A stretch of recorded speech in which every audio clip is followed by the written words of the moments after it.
Hi అండి, అందరికీ నమస్కారం. ఈరోజు వీడియో ఏంటంటే 30x40 సైజు ప్లాట్లో ఉత్తర ఫేసింగ్ ప్లాన్ అండి. Triple bedroom with car parking. Plan ఏ విధంగా ఉందో చూద్దామండి. ఉత్తరం వైపు బజారు, ఇది మెయిన్ గేటు లోపలికి ఎంటర్ అవ్వగానే రైట్ సైడ్ వాయువ్య వైపు మెట్లు ఇచ్చాము. మెట్లకి 6 అడుగులు ప్లేస్ తీసుకున్నామండి. ఈ యారో మార్క్ చూపించిన విధంగా పైకి ఎక్కేట్లుగా మెట్లని ఏర్పాటు చేసుకోవాలను. నెక్స్ట్ కార్ పార్కింగ్ వచ్చేసి 12x17 అడుగులు సైజు వచ్చిందండి. 17 అడుగులు పొడవు, 12 అడుగులు వెడల్పు వచ్చింది. ఇంకొంచెం పార్కింగ్ ఏరియా పెంచుకోవాలనుకుంటే గదుల సైజులు కొంచెం తగ్గించుకోవాలండి.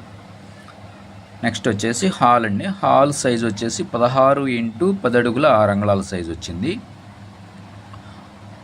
10 అడుగుల 6 అంగుళాలు పొడవు వచ్చింది, 16 అడుగులు వెడల్పు వచ్చింది. ఈ హాల్కి వచ్చేసి ఇటు ఉత్తరం వైపు మెయిన్ డోర్ పక్కనే విండో ఇచ్చాము. అలాగే తూర్పు వైపు మెయిన్ డోర్ పక్కనే విండో ఇచ్చాము.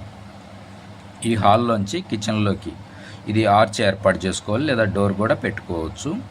గ్రిల్స్ కానీ డోర్ కానీ పెట్టుకోవచ్చు, లేదంటే ఆర్చ్ పెట్టుకోవచ్చు అనమాట. ఈ కిచెన్ సైజు వచ్చేసి 6x12 అడుగుల సైజ్ అండి. 6 అడుగులు పొడవు వచ్చింది, 12 అడుగులు వెడల్పు వచ్చింది అనమాట. ఈ కిచెన్కి వచ్చేసి ఇటు తూర్పు ఈశాన్యంలో దేవుడి గూడు ఏర్పాటు చేసుకోవాలను. ఈ దేవుడి గూడు పైన విండో ఏర్పాటు చేసుకోవాలను. నెక్స్ట్ వచ్చేసి మాస్టర్ బెడ్రూమ్ అండి. మాస్టర్ బెడ్రూమ్ వచ్చేసి 13x10 అడుగుల 6 అంగుళాల సైజు వచ్చిందండి. 13 అడుగులు వెడల్పు వచ్చింది, 10 అడుగుల 6 అంగుళాల సైజు పొడవు వచ్చిందనమాట. దీనికి వచ్చేసి దక్షిణం వైపు ఒక విండో, పడమర వైపు ఒక విండో ఏర్పాటు చేసుకోవాలి. ఒకవేళ విండో కుదరని పక్షంలో వెంటిలేటర్ ఏర్పాటు చేసుకోవాలి. నేను చెప్పే కొలతలన్నీ కూడా ఈ కట్టుబడి తీసేసి, అంటే ఈ గోడ మందం వచ్చి 6 ఇంచెస్ గోడ అనమాట. ఇది డబల్ ఇటుక కాదు, సింగిల్ ఇటుక. ఈ కట్టుబడి పోను మిగిలిన కొలతలు మీకు చెప్తున్నాను అనమాట. ఈ బెడ్రూమ్ నుంచి అటాచ్డ్ బాత్రూమ్ ఇవ్వడం జరిగింది. అటాచ్డ్ బాత్రూమ్ వచ్చేసి 4x12 సైజు వచ్చిందండి. 12 అడుగులు పొడవు వచ్చింది, 4 అడుగులు వెడల్పు వచ్చింది. ఈ టాయిలెట్కి ఇటు దక్షిణం వైపు వెంటిలేటర్ ఏర్పాటు చేసుకోవాలి. నెక్స్ట్ వచ్చేసి రెండో బెడ్రూమ్ అండి. రెండో బెడ్రూమ్ వచ్చేసి 9.5x10.5 సైజు వచ్చిందండి.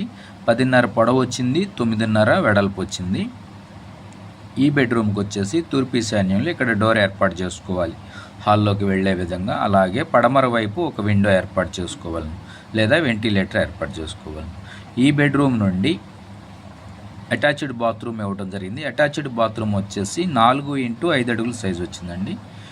ఈ అటాచ్డ్ బాత్రూమ్కి ఇటు పడమర వైపున వెంటిలేటర్ ఏర్పాటు చేసుకోవాలి. నెక్స్ట్ వచ్చేసి మూడవ బెడ్రూమ్ అండి. మూడవ బెడ్రూమ్ వచ్చేసి 8.5x10.5 సైజు వచ్చిందండి. 8.5 అడుగులు వెడల్పు వచ్చింది, 10.5 అడుగులు పొడవు వచ్చింది.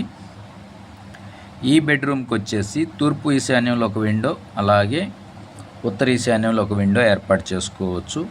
హాల్లోకి వెళ్ళే విధంగా ఇక్కడ ఒక డోర్ ఏర్పాటు చేసుకోవాలను దక్షిణ ఆగ్నేయంలో.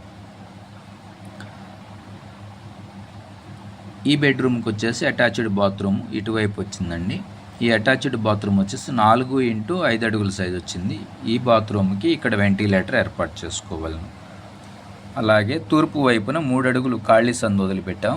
ఇక్కడ వాష్ ఏరియా అనమాట. ఇది వాషింగ్ మెషిన్ కానీ అలాంటివి ఏమైనా ఏర్పాటు చేసుకోవచ్చు. అలాగే ఇక్కడ వచ్చేసి ఒక గట్టు మాదిరిగా కట్టుకొని చిన్న చిన్న మొక్కలు, పూల మొక్కలు పెంచుకోవచ్చు అనమాట. ఈ భాగంలో ఇదంతా కూడా వాష్ ఏరియాగా యూజ్ చేసుకోవచ్చు.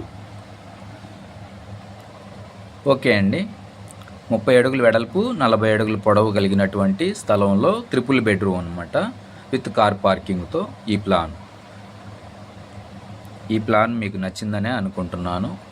మన వీడియోలు దయచేసి లైక్ చేయండి, షేర్ చేయండి, సబ్స్క్రైబ్ చేసుకోండి. ధన్యవాదములు. అలాగే మీకు ఏదైనా ప్లాన్లు కావాలంటే నాకు మెసేజ్ చేయగలరు.